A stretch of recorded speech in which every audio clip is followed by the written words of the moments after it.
Yes. Okay. Good evening and welcome back to the Football Tribe UG channel. Robert Kesakos is your usual suspect. Welcome back to yet another live broadcast on the Football Tribe UG channel.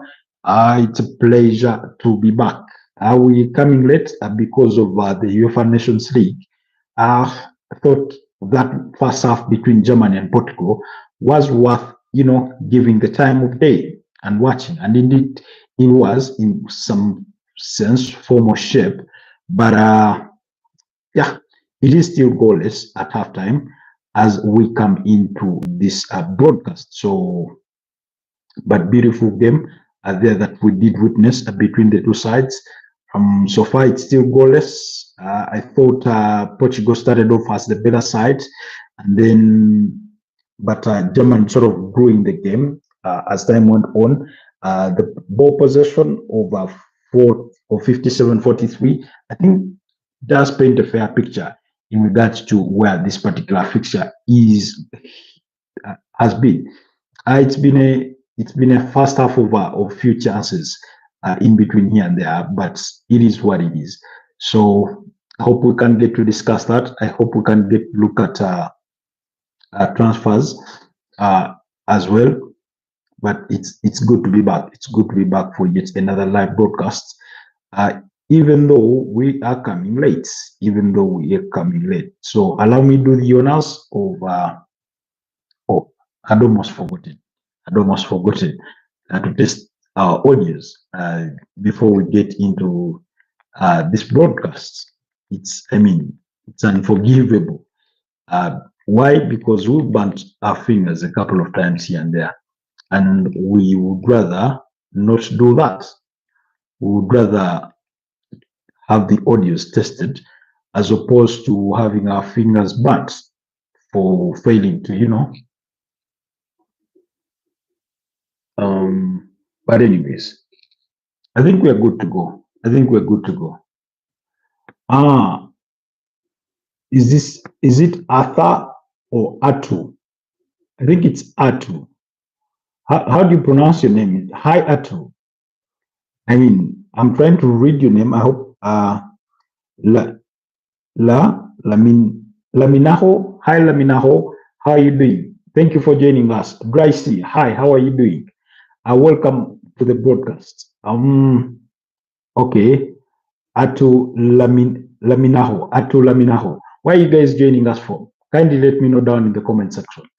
But also, I do request that you kindly like the broadcast and help this channel grow. And to those that are new here, please consider subscribing to the channel.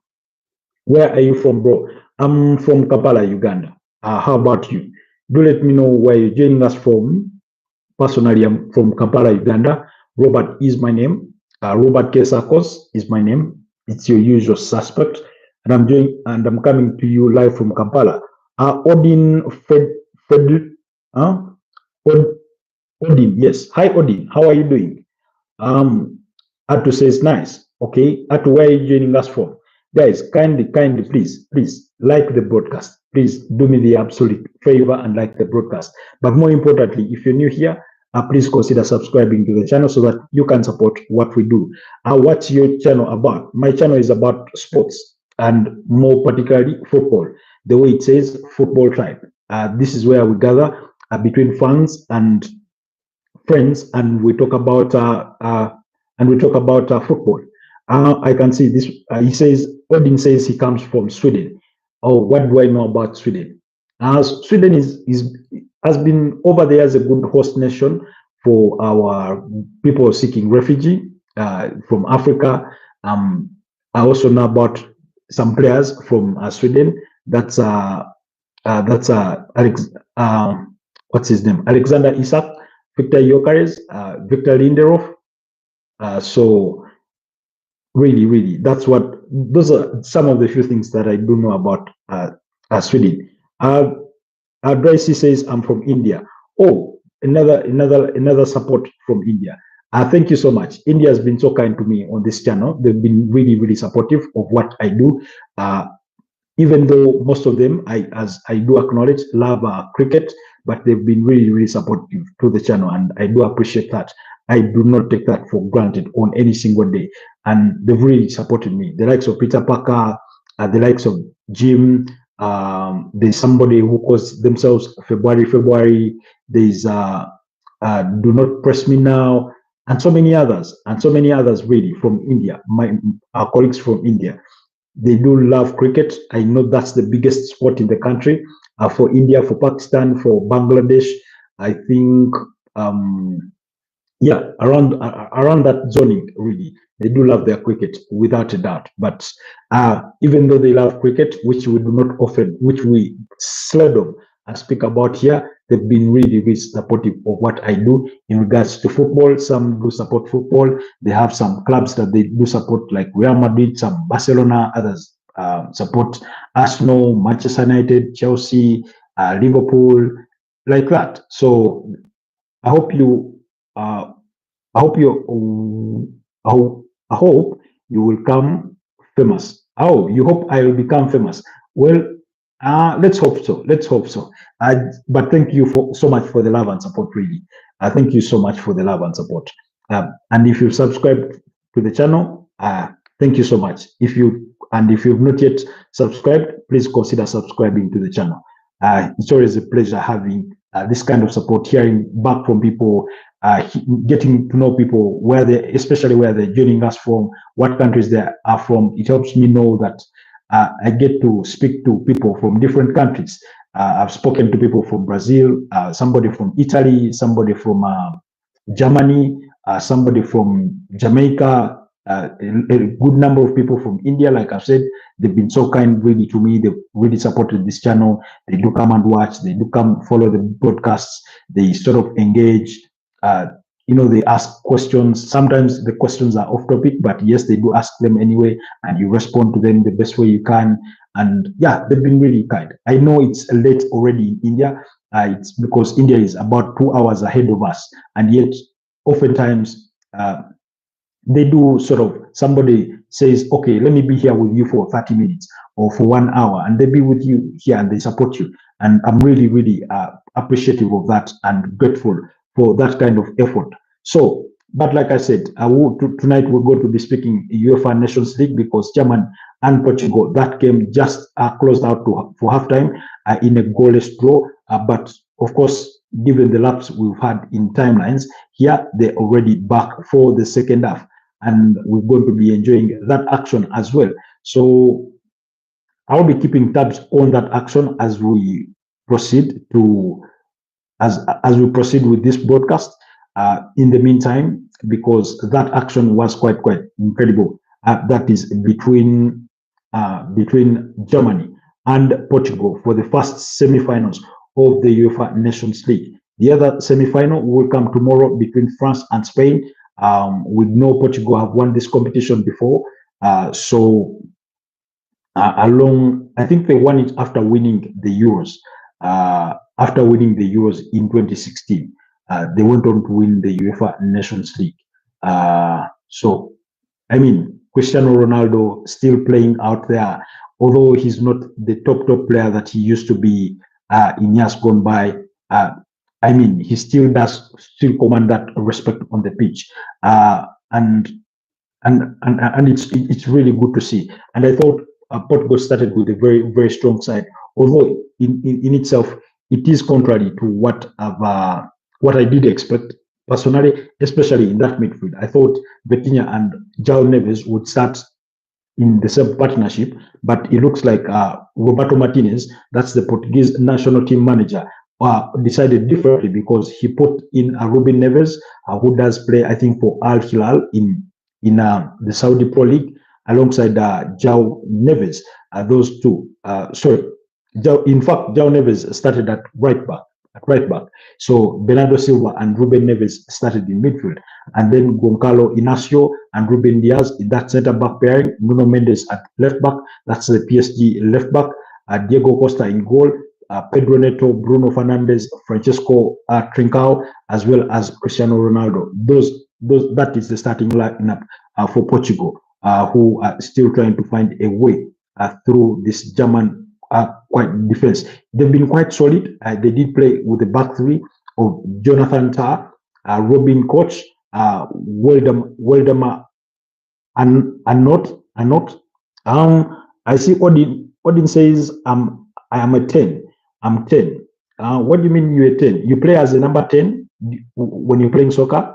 Because that would be quite exciting. Some of my favorite players of all time have been number 10s, including the famous Rivaldo of Brazil. If you did watch the World Cup of 2002 in South Korea and Japan, Rivaldo during that, that he was that number 10 for Brazil, and he was quite incredible. Cristiano Ronaldo here misses an opportunity at the stretch, but I mean, the game is still goalless. The game is still goalless. 49 minutes into the game. So much to the applause of the manager. But on the side of Germany, who are at home, by the way, because the game is in Munich, Marc-André ter Stegen, that's the Barcelona goalkeeper, did start in goal. Jonathan Tah, Robin Koch, and Welderman did start in that back three. Then ahead of them is Joshua Kimmich, Alexander Pavlovich, Leon Goretzka, and then Maximilian, Leroy Sané, Florian Wirtz, and Nick Woltmade. Yes, Nick Woltmade. So you say, you're 10 years old, Odin. What are you being up so late in the night? Because you said you're from India. It's about 17 minutes past 11 here. That means it's probably 11 minutes past 1 a.m. in India. What's keeping you so late? But anyways, thank you for chipping in to support. But if you're indeed 10 years, as you say, then I mean, I'm here wondering what's keeping you up so late. What are you thinking about? What is Sunny doing in the team? You do not think he's good enough to be in the team? That is Okoyo Amlen asking, what is Leroy Sané doing in the team? Well, he is still one of, German no longer has so many stars as they've sort of had in the past, but German have just scored a goal and they are leading the game by 1-0. Portugal are trying to build that ball from the back. Then they conceded possession, and they just did concede. The goal will be checked for a potential offside in the build-up, but Florian Wirtz is the one who has scored a brilliant header, quite stretching the goalkeeper there in Diego Costa, but the ball was beyond his reach. That is the Liverpool target in Florian Wirtz. Is the one that has scored with Joshua Kimmich providing the assist. Forgive the bastardizing of the name. But anyways, and German ruled it by 1-0. It's going to be checked. It's going to be checked by VAR. We are waiting for that confirmation, whether there was an offside in the build-up leading to the goal. But Germany do have the lead through Liverpool target Florian Wirtz, who does play for Bayer Leverkusen. In terms of the bench, yes, I ought to look at the bench. Of course, Portugal do have Jose Raul Silva, Nelson Semedo from Wolverhampton Wanderers. The referee has been sent to the monitor. Kindly bear in mind that my feed has a bit of a time lag. So if you're watching the game live, you could have watched this maybe a couple of seconds back, but the referee has been sent to the monitor. Anyways, like I was saying, they do have Wolves. Nelson Semedo is on the bench for Portugal. For Portugal, the referee didn't take long on the bench, but as he walked back onto the turf, somebody must have said something to catch his ear the wrong way, and they've been booked on that Portuguese bench. But Antonio Silva, Diego Dalot of Manchester United, João Paulinho of Bayern Munich, Goncalo Ramos of PSG, João Felix of Chelsea, who has been on loan to AC Milan, Renato Vieira, Rafael Leao of AC Milan, Pedro Goncalves. Pedro Goncalves does play for Sporting Lisbon, and he's a target for Manchester United. There, the 26-year-old midfielder. But the goal does stand, and German do retain their 1-0 lead. against this Portuguese side. Then Diego Jota of Liverpool, Vitinha of PSG, as well as Rodrigo Mora and Francisco Conceição. There, the son, I think, to Sergio Conceição, the former FC Porto and now ex-AC Milan, gaffer. And then on the side of Germany, they do have Oliver Baumann, that's on the bench, Alexander Noble, Pascal Grob, Felix Meka, Nicholas Fulcru, that's the striker who plays for West Ham United, Denise Woodruff, Karim Adeyemi. This one plays for, I think, Borussia Dortmund. Then Thiro Saginabre, Robin Gossens, David Vaum, Robert Andrich, and Tom Bikoff. Yes, I hope that's how it's pronounced. Tom Bikoff. Yes, Tom Bikoff. So they do lead 1-0 Germany, and if they go through, they'll meet either of France or Spain, who play tomorrow in the other second semi-final of the UEFA Nations League. I'm still trying to find out here in regards to some of the previous winners. Portugal did win the competition. France also won it, and Spain. Yes, and Spain. I think France won the inaugural competition, and then Portugal won it second, and then Spain won it later. Yes, for as far as I can remember. But it did have its own adjustments in between there. Anyways, let's keep tabs on that game as we continue with our broadcasts. We won't negate it. We will be following the affairs in that game as we also speak matters of transfers.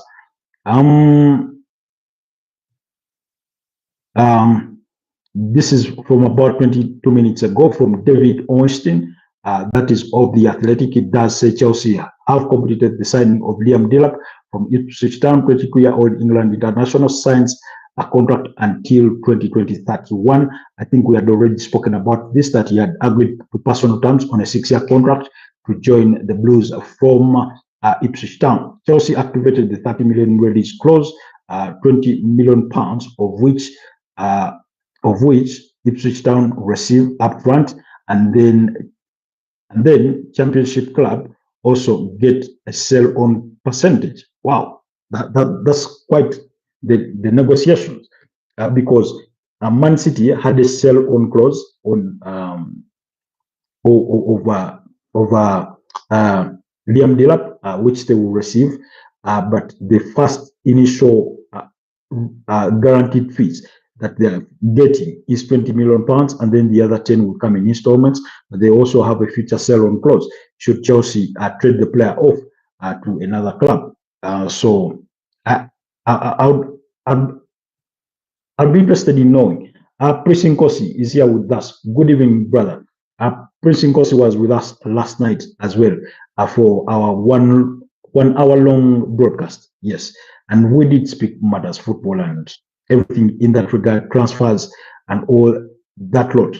Now we are following events from the UEFA Nations League as first semi-final between Germany and Portugal, where Germany are leading by a goal to nil, leading Portugal. That goal has been scored by Liverpool target Florian Wirtz, with Joshua Kimmich providing the assist in the 48th minute. So just 3 minutes upon the restart,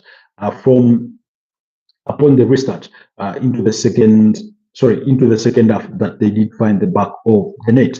So, but anyways, let's keep the conversation going in regards to transfers. Then in the morning, for those of you that were part of our morning broadcast, we did reveal to you that Man City had reached an agreement with AC Milan to sign Tijan Riendas from AC Milan for about, in a deal believed to be about 70 million euros. That's according to Fabrizio Romano, and according to The Athletic, that's with David Ornstein, he did say that the guaranteed fees is about 55 million euros. 55 million euros is the guaranteed fees, and I think the other 15 does come in add-ons or expected add-ons that are usually based on performances, achievements, and things of that nature. What's your prediction between Spain and France? I mean, good question, Prince Ngosi. It's one that I yet to formulate, to be honest with you, because earlier on today, I was looking at that France front line, and I was, to say that I was bemused is an understatement. I was sort of caught a gap in a way, trying to understand how a manager like Didier Deschamps will formulate his mind in terms of choosing the front three that do lead the lines for France. Because in there, Bruno Fernandes with a brilliant attempt, but the ball just goes begging so close and it's so far in his attempt to, bring to restore parity to this game. So it remains 1-0 in favor of Germany. So I looked at their front line, and they do have Kylian Mbappe, that's of Real Madrid. They do have Michael Olise from Bayern Munich. Had a very, very brilliant season, really, very brilliant season for a player like Michael Olise. And then in there, they do have Desiree Doué. They do have Ousmane Dembele. They do have Bradley Bakola. They do have Rando Kolomwani. They do have Marcus Thuram. Those are 7 players. Those 7 players already are waiting, in the ranks there to see who Didier Deschamps gives the nod to lead the lines. But of course, usually Kylian Mbappe is sort of more or less a guaranteed starter. And we're talking, I was telling you about Michael Olise. He did score 12 goals in the German Bundesliga. And remember, this was his debut season for the French star, only 23 years of age. In addition to 15 assists, that's a 27-goal involvement in 34 appearances. I mean, if Michael Olise had posted these numbers in the Premier League, we wouldn't hear the end of it.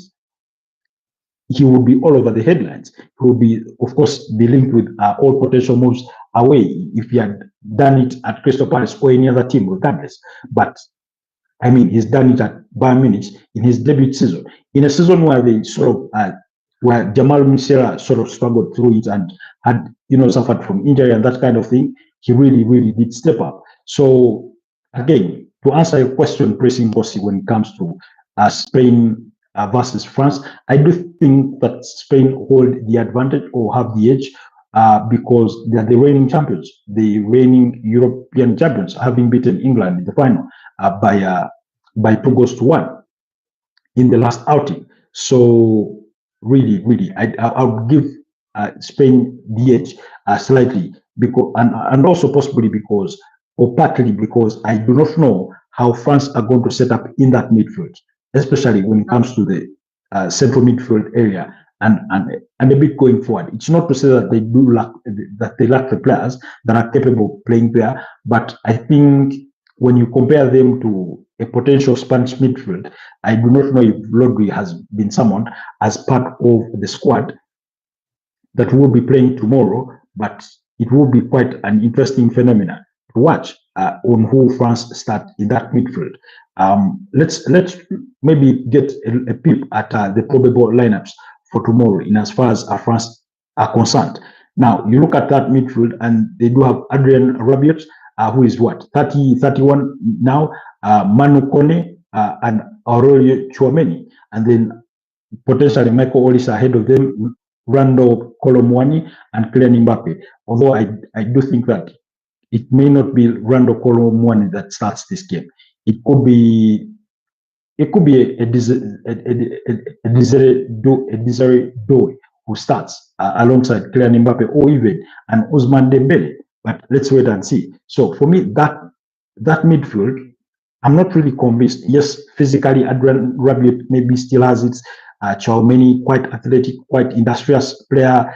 Manu Kone, very good player, but competing against Pedri and Fabian Ruiz, Dani Olmo, Infant there, Lamine Yamal in that side, Nico Williams, and of course Spain have not really had those killer strikers. Maybe for me, the last sort of killer sort of striker that they did have was David Villa. For those of you that do remember, David Villa, I think played for Valencia, then moved to Barcelona. Was always a very, very decent player for me.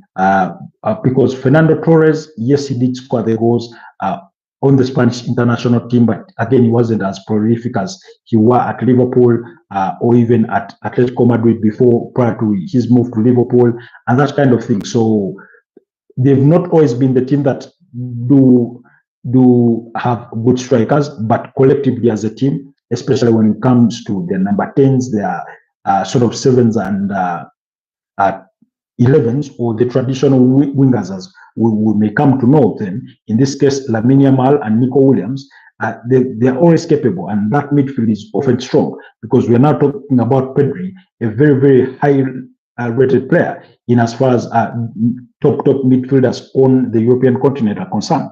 In fact, I was looking at some rankings, and he's right up there. In fact, he was top, and then I think second was Declan Rice.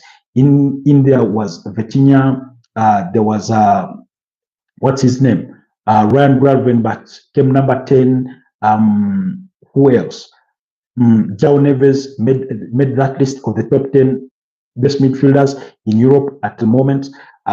So that sort of paints for you the picture. Amlen says, looking forward for Spain and France, and what is Yamal doing in the Ballon d'Or talk? Well, Portugal do have an equalizer. Sorry to interrupt you on that, but Portugal do have an equalizer here. Like I said, I do have a bit of a feed lag. So if you've already seen the goal on your dashboard or in your notifications, do not say, why am I talking about it? Because the goal came in the 63rd minute and we are into the 65th minute already. So, but the goal has been scored by Francesco Corsica, who did come off the bench. Ruben Diaz providing the assist there for the goal. I need to watch this. Wow, brilliant. He goes for the far post and he slots the ball into the back of the net. So I was still reading Okoyo's, comment saying he's looking forward to Spain and France, and what is Lamine Yamal doing in the Ballon d'Or talk. Let me answer that in a bit. But first, Pressing Costa says, is Rodri from Man City back from injury? I think without him for the Spanish national team, it will be difficult. Yeah, he did return from injury and featured in the final 2 games of the season for Manchester City. I think in that game in which they did beat up against Bournemouth by 3-1, he came off the bench and played in that one. And then on the final day, I forget who their opponent was, but I think they won that game by 2-0 or something. But he was in that match, the squad. Well, could Spain struggle with that Rodri? Yes, possibly, because we're talking about a Ballon d'Or winner, 2023 Ballon d'Or winner, because he's quite an impressive holding midfielder. But I must say that Spain have the options. They have Pedri. We've just spoken about Pedri. Very, very decent player. Physically, he's not the strongest out there, but technically and tactically, he's one of the very best that you will find as far as that position is concerned. And also in his absence, if that were to be the case, or if you had to be partnered, they do have the Martin Zubimendi from Real Sociedad, who is a target for Arsenal, another technically gifted player there, very, very decent player. And again, not the best physically. Both of Pedri, even if you talk of Gavi, even if you talk of Zubimendi, they're not as physical as Rodri. They're not physically imposing, but technically and tactically, they're really, really brilliant. They're good at reading the game. They're really good at determining the tempo of the game, dictating the tempo of the game. They're really good at that. They have the short and long range passes respectively, and that kind of thing. So for me, it's sort of impressive to see, to say that they do have that kind of cohort of midfielders for Spain, even if they were to miss a Rodri. So you do think that they would still have a chance. Of course, we do not know how their bench would look like. I'm not fully conversant with what kind of full squads they do have in their camp. But in terms of probable lineups, that's what Spain look like. This is what Spain look like. When I Simon in goal, Oscar Mingueza, Pau Kubasi from Barcelona, Dean Hausen, that's just made the switch from Bournemouth to Real Madrid, and Chelsea's Marco Correa in midfield, Fabian Ruiz alongside Pedri. Fabian Ruiz is one of those players that did have a very, very decent tournament during the Euro 2024 that was played in Germany. So, and then ahead of them is Lamine Yamal, Dani Olmo. We've seen what Dani Olmo has been contributing at Barcelona last season, and then Nico Williams. And Nico Williams has had an underwhelming season as far as expectations go, or by measure of his own standards. Based on what he was able to show us during the Euros 2024 again, he was quite decent, but this season he was a bit underwhelming as far as Spanish La Liga is concerned, although he did contribute majorly to Athletic Bilbao's ability to make it at least to the semi-finals of the UEFA Europa League. And then it's 2-1, Cristiano Ronaldo scoring for Portugal to make it 2-1. Cristiano Ronaldo on targets. I think that goal may okay, it may be subject to a potential VAR review for a possible offside, but it's 2-1. Cristiano Ronaldo scored, thanks to Nuno Mendes providing the assist there to give Portugal the lead. Let's wait on an update on that. I think it did appear, and maybe an inch, not just an inch, but maybe a foot offside. So let's wait for confirmation. But it is 2-1 at the moment. The goal in itself is undergoing a VAR review. I thought he made the run a little bit quick. I think he's offside. It looks as clear as broad daylight that he's offside. But let's wait for the final decision there from the referee. But we are already into the 70th minute of the game. Anyways, I hope Prince Nkosi have answered your question in regards to Rodri, and yeah, it is true what you say. I do acknowledge that they would miss Rodri because there is no player like him. At least there hasn't been one in the last couple of years, ever since Sergio Busquets retired from that Spain national team, in as far as Spain is concerned. But like I've mentioned, Pedri is a good replacement, really. And then we all know that Spain do not have to be physically imposing on a game to go ahead and win it. And then because it is Alvaro Morata, in this case, who will be leading their lines as the striker. And he's been at the tip of that, a striking line for quite some time. And yet he's not the most prolific of goal scorers, if we are being honest. Excuse me, on the side of France, the AC Milan goalkeeper, who is a target for Chelsea, although Chelsea are unwilling to pay the 30 million euros that AC Milan want. They do value the player at about 10 million euros just because he has 1 year left to his current contract with AC Milan. So there's a disparity between the two clubs' valuation of the player. And so maybe we'll wait and see if Chelsea will go ahead and move on with that deal. Now, you ought to remember that Chelsea, when it comes to goalkeepers, they're not desperate because they have at least 8 goalkeepers on their roster as we speak. They do have Robert Sanchez, Felipe Jorgensen, they do have Petrovic, they do have Bentinelli. Yes.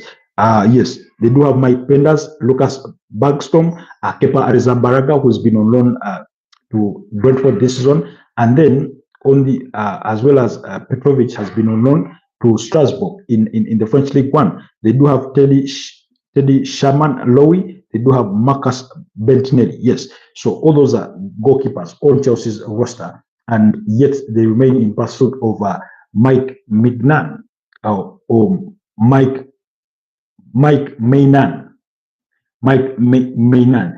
In regards to Portugal's goal, the goal does stand, by the way. The goal has stood. So Portugal remain in the lead with that 2-1 lead, thanks to Cristiano Ronaldo's goal, with Nuno Mendes providing the assist. Then let me return to the Ballon d'Or question of Amlin, who says, what is Lamine Yamal doing in the conversation for the FIFA Ballon d'Or? But it looks like Prince Nkosi has also given his opinion on the same. So let me read Prince Nkosi's comment, and then I respond to the whole situation at once. He says, in terms of the Ballon d'Or, winning the UEFA Champions League, FIFA Club World Cup, which competition has the more, okay, I'm struggling to read that off my phone screen. Let me trace the comment from here. Anyways, which of the competition has the more value, and whoever wins the club World Cup, who would stand a better chance to win it. Now, for starters, maybe just to preempt Prince Nkosi's submission when it comes to the FIFA Club World Cup, is Barcelona not going to be playing in the FIFA Club World Cup? So that means that Lamine Yamal does not have the chance, Dembele, who else? Not actually, Dembele is the main competitor in this case for the FIFA Ballon d'Or. So he does not have the chance to compete with Dembele on that front, because Barcelona are not in this edition of the FIFA Club World Cup. Even though there are 32 teams from across the globe, Barcelona is not one of them. Liverpool is not one of them. So that puts Mo Salah out of the conversation if the FIFA Club World Cup is another criteria upon which it can be measured.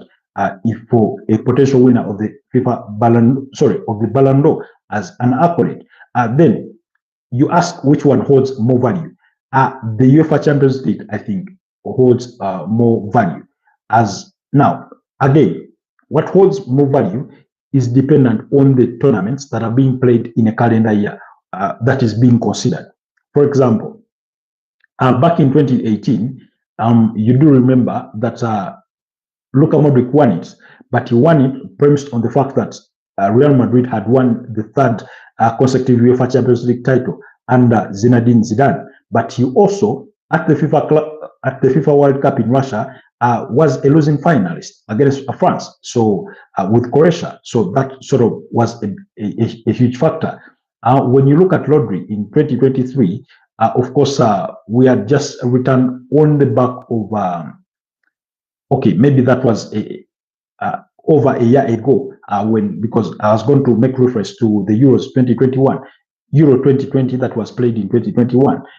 But I mean, he literally was, to say the least, he didn't compete really at that point. And yet 2 years later, or just a year later, he was competing because Man City won a treble, first of all, and including the UEFA Champions League.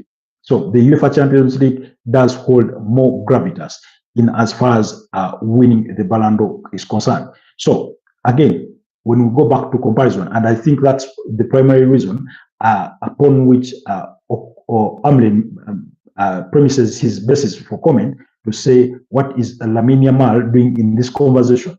Because yes, Barcelona won the domestic treble, winning the Super Copa España, winning the Copa del Rey, and as well as winning the Spanish Liga and beating Real Madrid, their key opponents, 4 times across the season, including beating them 3-2 in the finals of the Copa del Rey, beating them 5-2 in the Super Copa España final, and then also beating them home and away in the Spanish La Liga. They beat them, I think, 4-3 in the return leg, but they had won the reverse fixture in the first leg by 4-0. So that in itself sort of, put Barcelona up there too. So because Lamine Yamal won the treble, it's because it's what brings him in that conversation of the FIFA Ballon d'Or too. His age, he's only 17 years of age, and it's not every day that you find a 17-year-old winning a treble, even though it's a domestic treble in this particular case. But also, Barcelona made it to the semi-finals of the UEFA Champions League. Part of that was his contributions. We all remember him versus Inter Milan in that first leg. He was really a thorn in the foot for that Inter Milan side. In the second leg, same story, because they needed the heroics of Jan Sommer in goal to sort of come to the rescue of Inter Milan. So really, I think being in the conversation for the Ballon d'Or is worthy of the name being mentioned. I do think he's worthy being mentioned in there. Where I disagree and or have always disagreed was suddenly the media putting him ahead of everybody else, as if um, as if as if to say that his numbers, because let's be honest, over the last couple of years, it's been a game of numbers, and that for me in part is where I draw my disagreement over how the Ballon d'Or is sometimes awarded. And particularly, I oftentimes reference or go back in time to 2010 when it was awarded to Lionel Messi just because he had scored 92 goals in a calendar year, and yet he had not won anything. Inter Milan had won the UEFA Champions League. They completed the treble because they won the Coppa Italia, they won the Scudetto, and won the UEFA Champions League under Jose Mourinho. So for me, I thought Wesley Sneijder deserved it ahead of Lionel Messi, and yet it was given to Lionel Messi too. I was also making the argument that should it be not Wesley Sneijder, then maybe Iniesta deserved it more. Why? Because he scored that winning goal as Spain won their first FIFA World Cup. For those of you that do remember, when Spain were beating up against Netherlands in South Africa, in the final, the assist made by Francesc Sola Fabregas, who was at Arsenal at the time, and it was in the aftermath of that World Cup that he sort of went on strike at Arsenal because he wanted a move to Barcelona, which he eventually got. So, really, the parameters upon which the winner of the Ballon d'Or is selected have sort of shifted goalposts over the years, or depending on what suits a particular candidate in the competition at a time. And I've just given you that example of Lionel Messi. Yes, it had not been done before that a player did score 92 goals in a calendar year. But the question was, 92 goals, yes, they won, I think they won the Spanish La Liga, and I think they won the Copa del Rey. But in terms of the UEFA Champions League, they had been knocked out by Inter Milan 3-2 on aggregate, because Inter Milan beat them 3-1 at the Giuseppe Meazza Stadium in Italy, / of course, San Siro. For those of you that require clarity on that, Inter Milan and AC Milan share the same stadium, but they do call it different names. Inter Milan call it the Giuseppe Meazza Stadium, AC Milan call it San Siro. So then the reverse fixture, Barcelona beat Inter Milan by 1-0 at Camp Nou, and Mourinho said that has always been his sweetest loss of all time, losing to Barcelona by 1-0 and yet advancing to the finals of the UEFA Champions League. And I remember when he ran onto the pitch to celebrate his qualification to the finals, they sprinkled water on him. They put on the sprinklers in Camp Nou to sprinkle water on him. And he said it was the sweetest loss he's ever had in his career. And then, of course, they went on to beat Bayern Munich in the final. That was, I forget the venue of the final of 2010, but they beat Bayern Munich by 2-0, and Diego Milito scoring a brace in that final in the 35th minute and in the 70th minute. So, and yet, when it came to time to award the Ballon d'Or, it went away from what your personal contribution to the team meant in terms of winning trophies and what trophies you were able to win, and suddenly it, in terms of also trophy magnitude and weight, and suddenly it went to individual credibility in that regard. And so that's how Messi went on to win it. So back to the conversation of this year is that you have Ousmane Dembele, who really won the quadruple because he won the French League One title, he won Coupe de France, and that was when they beat Reims by 3-0. I think Bradley Bacola scored a brace in that final. I forget the other goal scorer. Could have been Desiree Doué or Akraf Hakimi, actually. So I stand to be corrected, but he did, one of those did score, and Bradley Bacola scored a brace. So as PSG won the final by 3 goals to 0. That's for Coupe de France. And now they've humiliated Inter Milan to win the UEFA Champions League final. Yes, Ousmane Dembele did not score because Desiree Doué was the man of the match with a brace and an assist.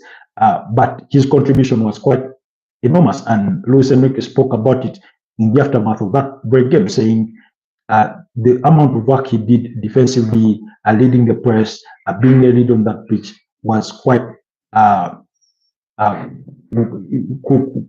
could not be really described in simple terms. And that's why, for me, I do think Ousmane Dembele, after turning 28 years of age, the player that we did watch at Borussia Dortmund, and he thought he was unstoppable. Of course, he went to Barcelona and things didn't work out for him, but he has really come good as he does age. 28 years of age, I think he deserves the Ballon d'Or. But take nothing away from Lamine Yamal because he will be in that conversation. And in terms of Mohamed Salah, as soon as Liverpool were knocked out of the UEFA Champions League at the round of 16, his conversation in as far as the Ballon d'Or was good as that. Why? Because unfortunately for him, German hitting the upright here. German just hit the upright through what's his name? Oh, I need to find his name. Karim Adeyemi has hit the upright. But on the other side, Kosekao had also missed another opportunity when his attempt went wide, and we're into the 84th minute of the game, and Portugal are still leading by 2 goals to 1. So as they seek to return to the finals of the UEFA Nations League. So in regards to the conversation of the Ballon d'Or, I think for me that's the basis of it. Mo Salah, like I was saying, unfortunately for him, AFCON 2025 is going to be played in December. That is later this year in Morocco, with Morocco as the host nation. So had the tournament come earlier and perhaps he went on to win it with Egypt, then he would have a strong standing in the conversation of the Ballon d'Or. But once Liverpool got knocked out at the round of 16 by this same PSG team that has Ousmane Dembele really competing for the Ballon d'Or, then that's how his name really went out of the window. On another day, we would be talking about Vitinha being in this conversation for the Ballon d'Or because he's had a brilliant season. Again, when you look at his numbers in terms of statistics, he's not a brave goal scorer you're going to find. He's a Sergio Busquets in any case. João Neves, they've had quite brilliant seasons. Kivicha Kvaratskhelia, he's won, I think, a treble with PSG, but also was part of Napoli, who just won the Scudetto. So he has 4 medals. Of course, his numbers do not really push him there. But in terms of winning titles, I mean, Kivicha Kvaratskhelia is equally up there. So, but in terms of the final 3, I think Mbappe had tried to put himself in the conversation this year with the amount of goals he has scored, I think, throughout the course of the season, which is about 43 in all competitions, 31 coming in the Spanish La Liga for his debut season, which was quite a brilliant return on investment. But again, Real Madrid getting knocked out by Arsenal at the quarterfinals of the UEFA Champions League did not do him any favors. The fact that they did not win anything domestically did not do him any favors, and that kind of thing. So really, really got her done by, and that goes to speak about what an individual scores. When you score so many individual goals at the team, what have they contributed in regards to your team winning a title or a trophy? And for Kylian Mbappe, it's all been for nothing really. It ended up in smoke. It's all ashes. Anyway, the game between Germany and Portugal is getting a bit feisty. There were some chaotic scenes involving, of course, Bruno Fernandes, Florian Wirtz, and a host of other players on the German side and the Portugal side. As you know, Germany are trying to find that equalizer and sort of push the game into extra time at least. But so far, Portugal are still holding it out, leading by 2 goals to 1. And we are into the 87th minute of the game. So, and in some of Jonathan Tah has a yellow card already. Florian Wirtz has been given a yellow card. for being involved in that chaos a little bit back. And then on the side of Portugal, it is Ruben Diaz and Ruben Neves that have been booked. Among the changes that were made by Portugal, they did withdraw João Neves for Nelson Semedo, that is at right back. They withdrew Ruben Neves for Vitinha. They withdrew Francisco Trincao for Francisco Conceição, who scored the equalizer, and then Pedro paved the way for Diego Jota. On the side of Germany, Leroy Sané paved the way for Serge Gnabry, and Nicolas Fulkrug came in for Nick Woltmed. And then Ruben Gosens came in for Maximilian, while Karim Adeyemi came in for Alexander Pavlovich, and then Felix Meka has come in for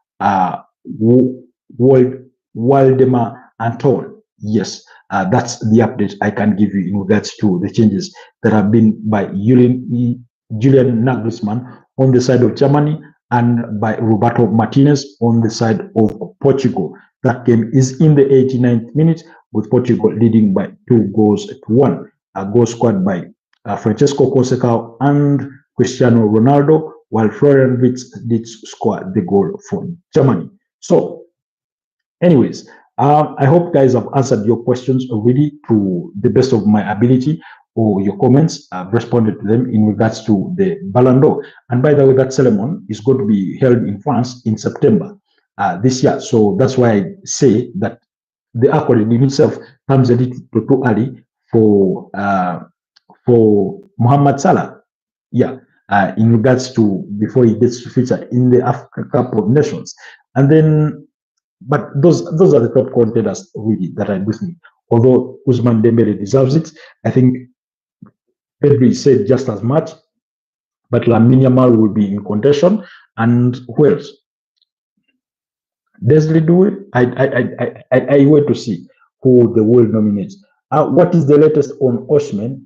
Is he going back to Napoli, or he's headed to Saudi Poli?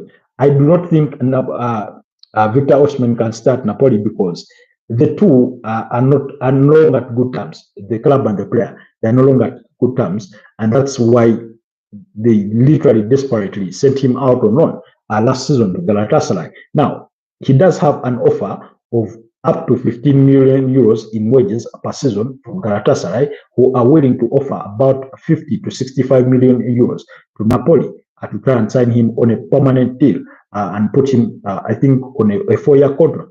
But we'll wait to see. Oh, Marc-André ter Stegen just pulled off a double save in that game against Portugal. Brilliant. But German died. Anyways, and then he does also have an offer from Al Hilal, that is of Saudi Arabia, and Al Hilal, the same team that was targeting Manchester United, is Bruno Fernandes. Now, Al Hilal have put on table for him a 40 million euro offer per season in terms of wages. That is also on the table for him. So it is up to the player to decide on where he chooses to go. Now, Galatasaray have sort of been good to him. They sort of gave him a home when he had these issues with Napoli. They found a home for him, and he did score. I think scored 29 goals and provided 5 assists. He had an overall a very good overall goal contribution. Victor Osimhen. Sorry, this season with Galatasaray.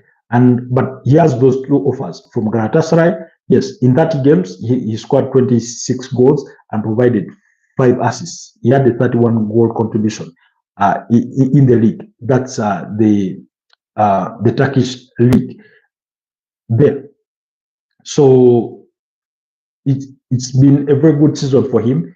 Chelsea had wanted him, but the sticking point for Chelsea was his wages, because at Napoli he was earning about 12 million euros per season, and at some point they wanted to get rid of him because they wanted to sort of bring their spending down on wages, and he was a key factor in that, and that's how, in part, their relationship went sour. The teams that were willing to buy him off Napoli's hands, he was unwilling to agree terms to with them because of the kind of wages that they were offering him, and that's how he ended up in that situation with Napoli, and then they sent him out on loan to Galatasaray. And as far as I'm concerned, that I think they could have had the cost sharing. I stand to be corrected or factually checked on terms of wages, in terms of paying them. But that's the offer from Galatasaray, and it's one of the biggest that you'll find that Galatasaray ever put forward for any player whatsoever. So Victor Osimhen, it is up to him to decide where he wants to play his football next season.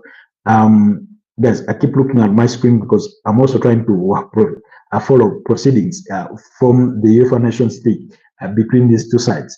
We did have 5 minutes of added time, and looks like Portugal are edging closer and closer to advancing to the finals of the Nations League. We are into the fourth. We are into the 94th minute of the game. And you can imagine. But anyways, for Victor Osimhen, it's up to him to decide where he wants to play his football next season. And that will be it. If he wants to go for money, then the money is in Saudi Arabia. That is without a doubt. That's for the biggest payday. If he wants to play in the UEFA Champions League, then he will have to stay with Galatasaray.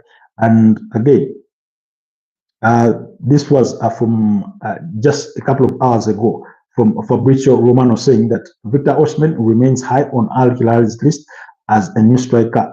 With talks ongoing to bring in the Nigerian forward. 75 million release clause available. That is in regards to what Napoli are willing to take for him. Al Hilal are working on player side for a target, I think, for an agreement, and the target he has already been approved by Simone Inzaghi. Now remember, Inter Milan part ways with Simone Inzaghi, and as soon as they part ways with Simone Inzaghi, he basically agreed to a 2-year contract with Al Hilal, who had been waiting for him to first finish with the UEFA Champions League final.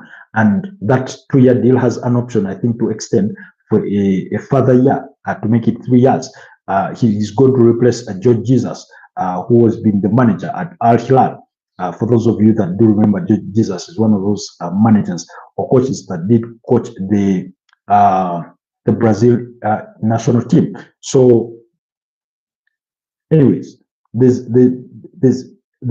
are more proposals. However, you may find disparity in terms of wage numbers that are being proposed to Victor Osimhen based on different reporters, because as per Ben Jacobs of Give Me Sport, he does say the salary is about 30 million euros per season, and other sources will say 40. Galatasaray, for that, has been between 15 to 20 million euros, but in any case, it is Al Hilal offering the higher wages, and also TalkSport do make reference to about 30 million euros. But whether it is 30 or 40, it would be still quite enormous for the Nigerian international. And I mean, if you are to ask me, I'm like, go for the money, go make the money, go make home a better place to live.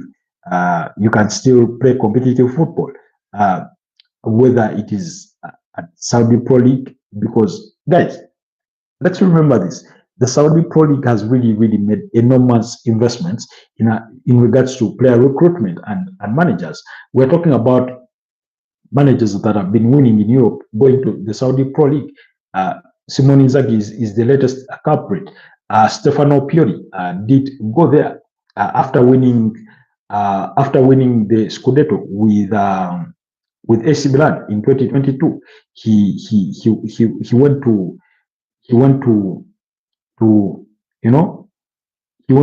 the Saudi Pro League, and that's where he's been, for some time now. And so that clearly tells you of the kind of profile in terms of managers that they are taking in there.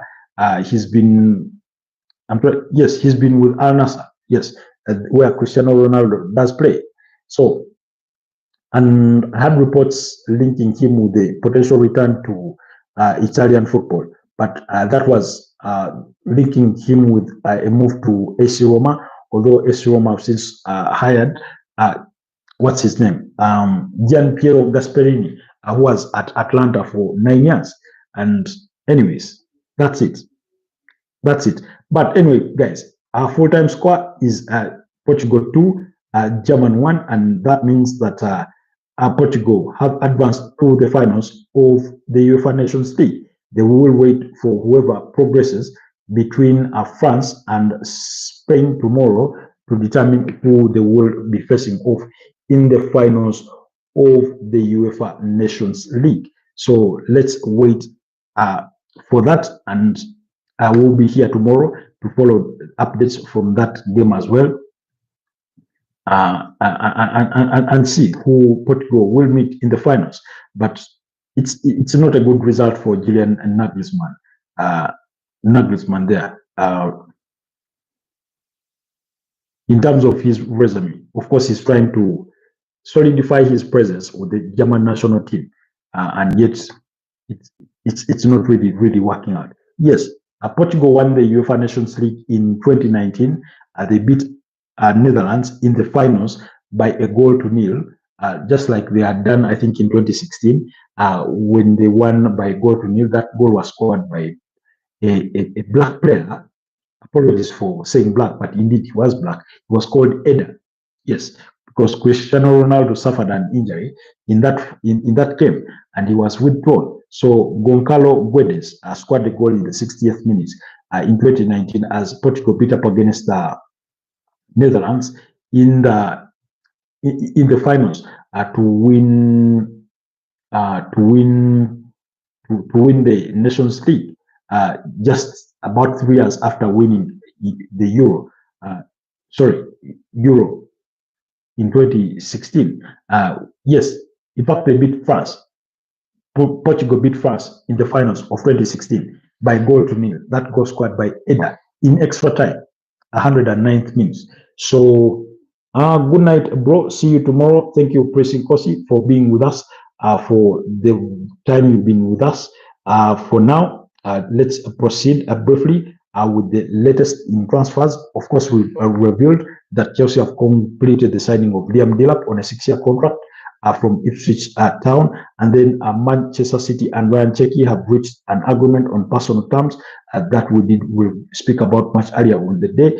They already agreed terms. It is up to Man City and Lyon to agree to terms, Olympic Lyon to agree to terms with Man City over the transfer fee for the 21-year-old French playmaker, and that agreement is really close. Then the agreement is in place for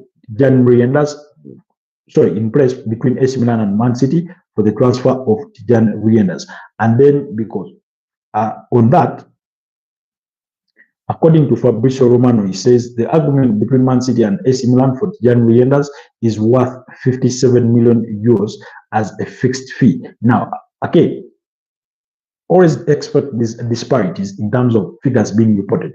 For example, according to one of the other trusted sources in The Athletic, led by, of course, the credible David Ornstein, he said the fixed fees was 55 million euros. And now Fabrizio Romano is saying 57 million euros for the fixed fees. And then he says it could go up to 65 million euros with easy add-ons and eventually 70 million with difficult add-ons. When he talks about difficult add-ons, in some of these player contracts, they put in, like, for example, if the player wins the Ballon d'Or, then you pay us this much. If maybe he scores 30 goals, especially if a player who is a midfielder like this one, if scores 30 goals in a season, you give us maybe 1 million euros.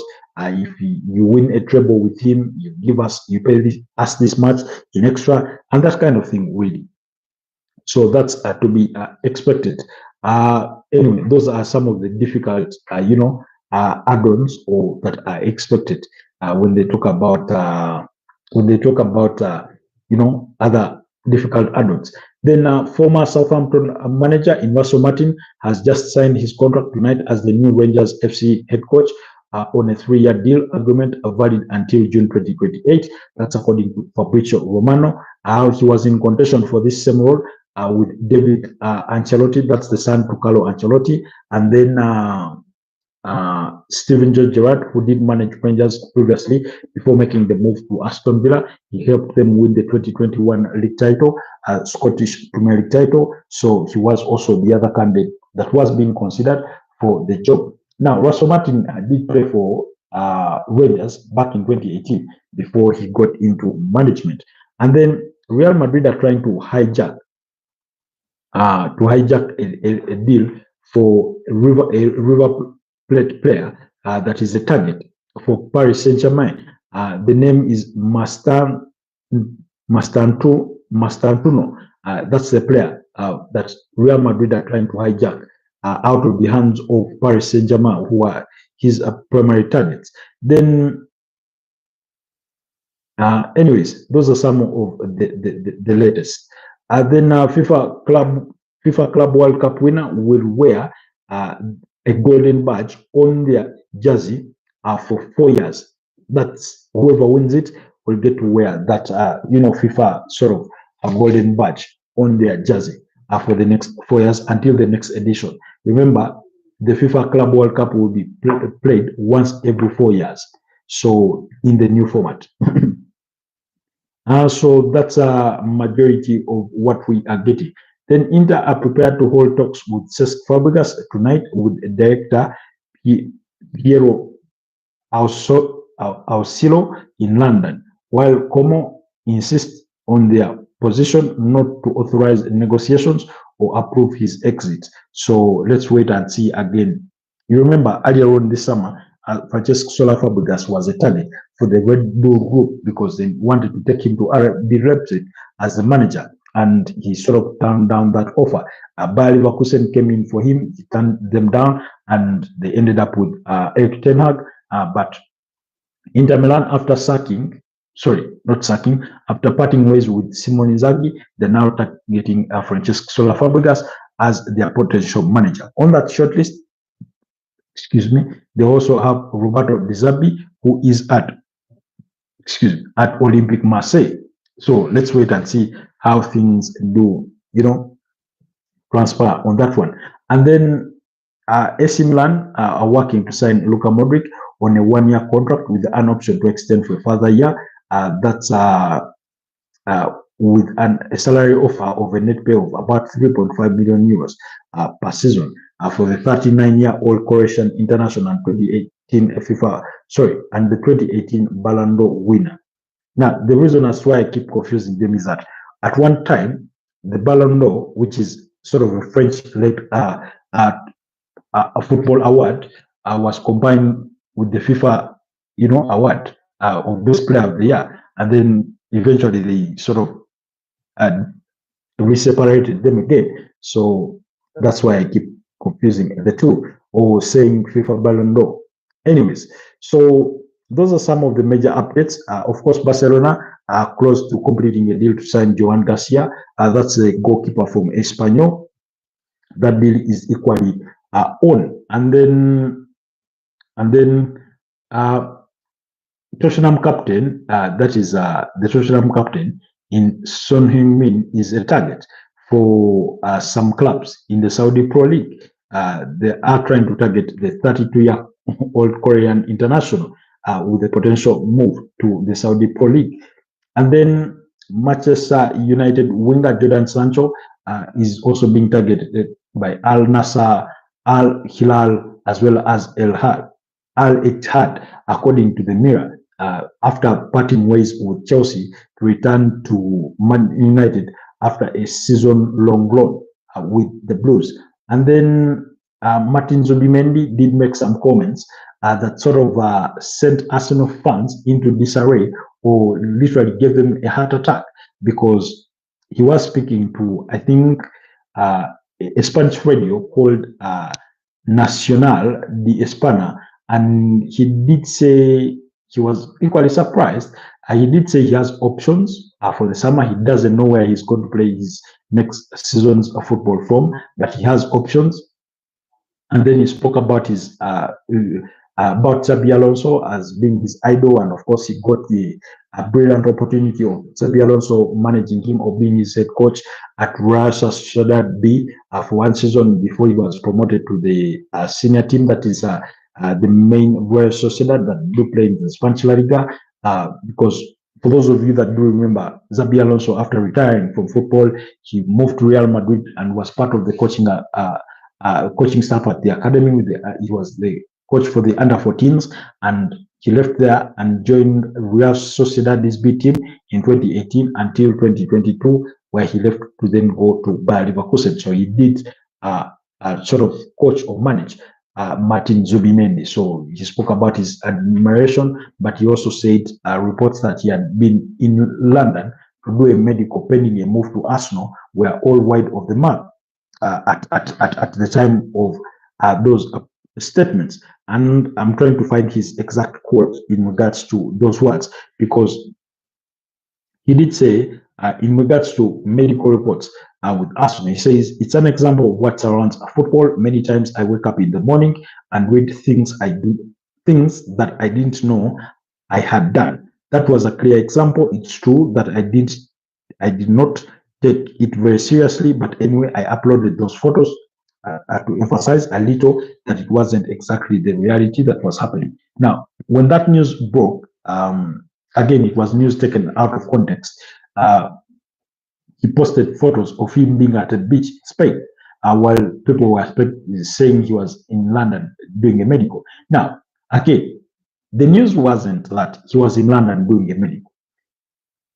Sami Mokbel of BBC Sport is the one that did the story with BBC Sport, and he said the deal was as good as done pending a medical with Arsenal. Now, of course, as social media, big social media, they went with news of him doing medical in London. A bit of sensationalism on the story, and that's how things got to be blown out of context. Anyways, then we've spoken about Inter Milan's pursuit for Cesc Fabregas.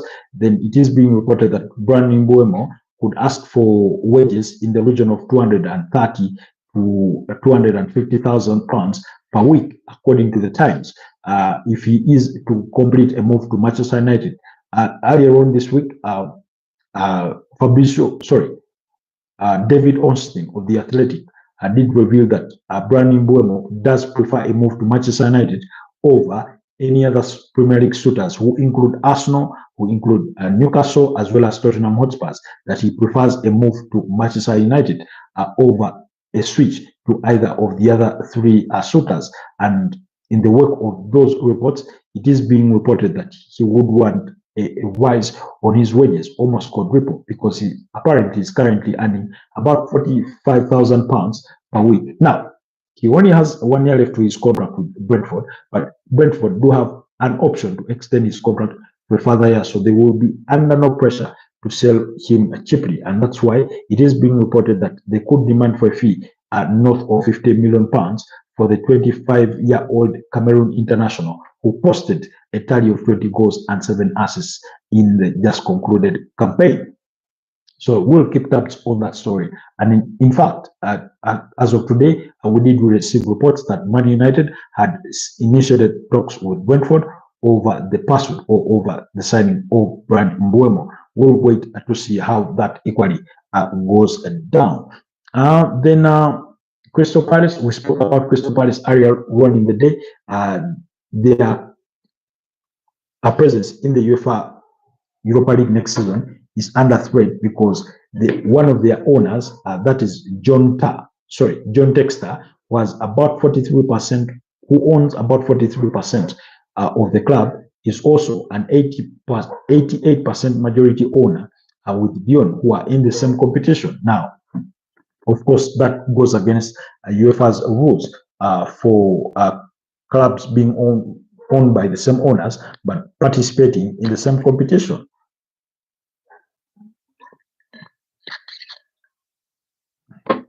Excuse me. And so that's why that is an issue of contention. But they will be looking to sort that one out and make sure that the Eagles avoid disqualification from the Europa League. While UEFA's club financial controlling body sort of monitoring the situation around Lyon to see if they did breach their settlement agreement that left them in the UEFA Europa League last season. And never mind that they got knocked out by Man United at the quarterfinals, but they are equally being monitored by by the UEFA financial controlling body for the clubs. And the only way they can ease things up for Crystal Palace is by disqualifying Lyon if they find them in breach of their own settlement.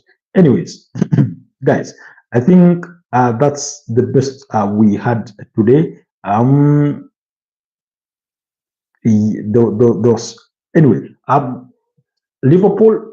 Liverpool are close to agreeing to a £40 million deal to sign Milos Kakes from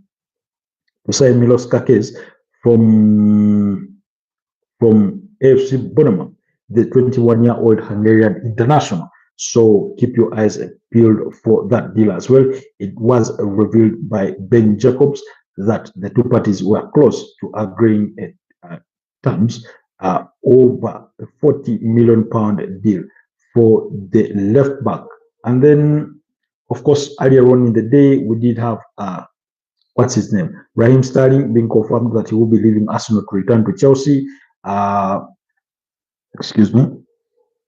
Return to Chelsea following the end of his season-long road. Arsenal also did confirm that they are in talks with Thomas Partey over extending his contract. Then they did confirm that Neto will be returning to his parent club in Bournemouth, but also did going to be releasing a whole host of youngsters who have been under contract with the club. So that is on as well. Yes, the news was from actually Alex Cross of TalkSport, who said Liverpool are getting closer to signing Milos Kakes, a fee expected to be around £40 million, and that is that. So we do expect that deal to also be completed in the next few days, possibly for Liverpool to sign the left back in Milos Kakes from AFC Bournemouth. And then Andre Santos was speaking in regards to his Chelsea career, and he did say he's not looking ahead to leaving Chelsea at any one point. He says, in principle, I'm staying at Chelsea. I want to play. I want to get minutes.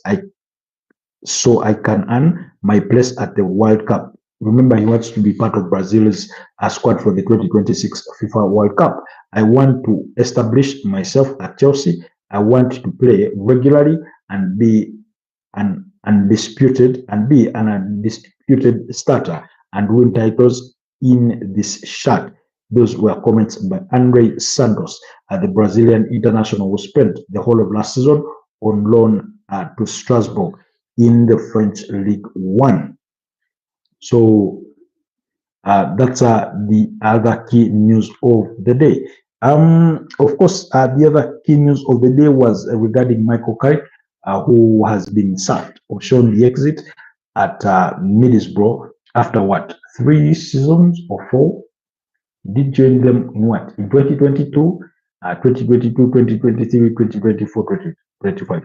Close to 4 seasons there with Middlesbrough. So they part ways with Michael Carrick, his assistant, Jonathan Woodgate, and Grim Carrick have also left the club. So that's the news that we also did get from Ben Jacobs during the course of the day. Anything else that we've left? Yes. In the morning, we also talked about Romano Abramovich because the UK government are threatening or to take him to court or to drag him to court over 2.5 billion pounds for the proceeds from the sale of Chelsea, because they're having a disparity or a dispute over where that money should go. And because while there was a gentleman's understanding that all proceeds from the sale of Chelsea would go to war victims in Ukraine, Romano Abramovich seems to suggest that part of that should also go to war victims in Russia. And yet the UK government doesn't want any of that money going to Russia under any circumstances whatsoever. But So for those of you that are interested in that, you can always go back and revisit our morning broadcast. We did speak about that quite extensively, just like we did speak about extensively the situation regarding Jordan Sancho and Chelsea and Man United, what the implications are for the player and that kind of thing. Then Manchester City are close to completing deals for, of course, Dejan Wienders and Ryan Cherki, as well as Ryan Archnori from Wolverhampton Wanderers. So we'll keep tabs on those as well. Otherwise, it's 1 hour and 20 minutes into tonight's podcast. Allow me wish you guys a wonderful rest of the night. But for those of you that are interested in learning some soft skills, if you're interested in learning soft skills like coding, like web design, like cybersecurity that are that are in very high demand on the global market, then do not hesitate to check out Able State, who are based in Kampala, Uganda, who offer both in-person and online digital skills training sessions, as well as career guidance, but they also help their students or trainees find jobs in the dynamic digital space post-training. They do have a 5% discount offer for all of you that sign up now. So do check. I'll leave the link down in the description so that you guys can check them out and see if you can explore, taking training for those skills in coding, in web design, as well as cyber security. Otherwise, allow me wish you a wonderful rest of the night, and I'll see you tomorrow morning for tomorrow morning's broadcast that does come on a weekly basis, Monday to Friday between 10 a.m. and 11 a.m. For now, stay blessed. Bye-bye.